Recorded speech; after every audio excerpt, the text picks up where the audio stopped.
Welcome everyone. In this video, we are going to learn how to create group discussions in Canvas. As always, in the video's description, there is a link to a tutorial that you can print if you would like to have that resource.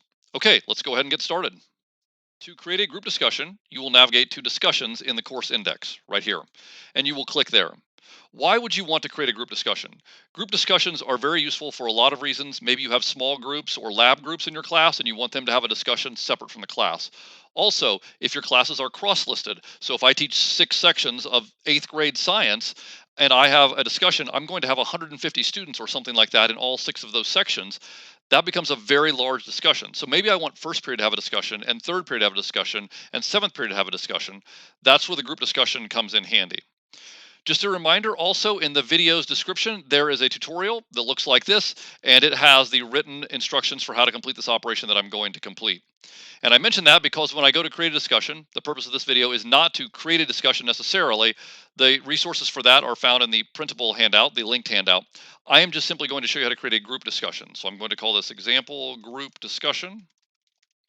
And I'm going to scroll down. I'm looking for the option to make this a group discussion right here. This is a group discussion. So if I click that, I now have a group discussion. Then I have two choices. Do I want to select an existing category group? If I do, I can select the one that I've already created right here, which in this case is called example group set. If I don't, I'm going to select new group category. That allows me to create new group categories. Again, I have a separate video and a tutorial covering that process. So if you want to learn more about that, please feel free to watch that video. Let's just say for now, I want to go with the example that I have, the example group set.